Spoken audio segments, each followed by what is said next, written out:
Hello friends, வணக்கம். இன்றைக்கி Saturday. இன்றைக்கி பார்த்தீங்கன்னா எனக்கு ஒர்க் இல்லை, எனக்கு ஸ்கூல் லீவு. பையனுக்கும் ஹஸ்பண்டுக்கும் மட்டும் இருக்குது. ஸோ எப்பயும் போல் லஞ்ச் பாக்ஸ்க்கு இன்றைக்கும் மார்னிங்கே செய்ய வேண்டியது தான். ஸோ அதனால் செய்ய ஆரம்பிச்சிட்டேன்.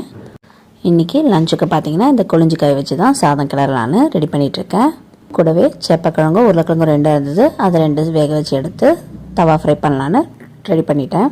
இந்த சாதத்துக்கு இந்த பொரியல் வந்து ரொம்பவே நல்லாயிருக்கும். ஒரு விசில் விட்டு வேக வச்சு எடுத்து கிழங்கு நல்லா கட் பண்ணிவிட்டு அதுக்கப்புறம் பார்த்திங்கன்னா உப்பு, மிளகாத்தூள், அதுக்கப்புறம் கொஞ்சமாக கரம் மசாலா, கொஞ்சமாக இஞ்சி போட்டு பேஸ்ட்டு சேர்த்து நல்லா பரட்டி எடுத்துக்கிட்டேன். ஒரு 15 மினிட்ஸ் நல்லா ஊறின பிறகு தோசை தவாவில் ஃப்ரை பண்ணி எடுத்துக்கிட்டேன். செப்பக்கிழங்கு பார்த்திங்கன்னா கம்மியாக தான் இருந்தது. அதனால் கூடவே கொஞ்சம் உருளைக்கிழங்கையும் சேர்த்து அதையும் மசாலா தடவி ஃப்ரை பண்ணி எடுத்துக்கிட்டேன். தோசை தவா பார்த்திங்கன்னா ஒரு 1.5 மந்த்து கிட்ட ஆகிடுச்சு. இதை வாங்கி வீட்டில் உடஞ்ச கொஞ்சம் பழைய பாத்திரம்லாம் இருந்தது. அது எல்லாத்தையுமே போட்டுட்டு இந்த தோசை தவா வாங்கியிருந்தேன். அரிசி வடித்த கஞ்சி எல்லாம் ஊற்றி வச்சு அதுக்கப்புறமா தோசை ஊற்ற ட்ரை பண்ணேன். ஆனாலும் வரலை. ஸோ கொஞ்சம் அப்பப்போ இந்த மாதிரி வறுவெல்லாம் போட்டு எடுத்தால் கொஞ்சம் கல்லெல்லாம் பழகிடும். அதுக்கப்புறம் தோசை ஊற்றிக்கலாம்னு சொல்லிவிட்டு இன்றைக்கி இந்த ஃப்ரையை இந்த தோசை கல்லில் பண்ண ஆரம்பிச்சிட்டேன். ஸோ அதுவும் வெந்துடுச்சு. ஸோ வடிக்க வேண்டியது தான். இந்த கொழிஞ்சிக்காய் உடம்புக்கு ரொம்பவே நல்லது. எலுமிச்சை பழ சாதனம் எப்படி கிளறுமோ அதே மாதிரி தான் இதையும் கிளறணும்.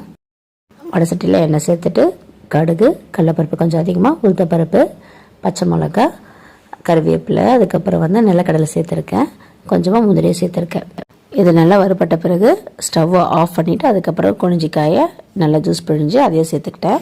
இந்த சாதம் பார்த்திங்கன்னா எலுமிச்சை சாதம் மாதிரியே தான் இருக்கும். ஃபீவர் இருக்கவங்க கூட இந்த கொழிஞ்சிக்காய் சாதத்தை எடுத்துக்கலாம். உடம்புக்கு ரொம்ப நல்லதுன்னு சொல்லுவாங்க. சிம்பிளாக செம்ம சூப்பரான டேஸ்டியான லஞ்ச் பண்ணி எங்கள் வீட்டில் இன்றைக்கி ரெடி ஆகிடுச்சு. லஞ்ச் பாக்ஸுக்கு சாதமும் இந்த வறுவலும், அதுக்கப்புறம் மார்னிங் பிரேக்ஃபாஸ்ட்டுக்கு பார்த்தீங்கன்னா சுட சுட இட்லி, கூடவே புதினா சட்னி செஞ்சுருக்கேன். தவால ஃப்ரை வந்து செம்ம சூப்பராக கிறிஸ்பியாக ரெடி ஆகிடுச்சு. குடிக்கிறதுக்காக தண்ணியும் காய்ச்சிட்ருக்கேன். மார்னிங் பிரேக்ஃபாஸ்ட்டுக்கும் ஆஃப்டர்நூன் லஞ்ச் பாக்ஸுக்கும் எங்கள் வீட்டில் இதுதான். உங்கள் வீட்டில் என்னென்னு கமெண்ட் பண்ணுங்கள். சேனலுக்கு சப்போர்ட் பண்ணுங்கள், லைக் போடுங்க, சப்ஸ்கிரைப் பண்ணிக்கோங்க. தேங்க்யூ.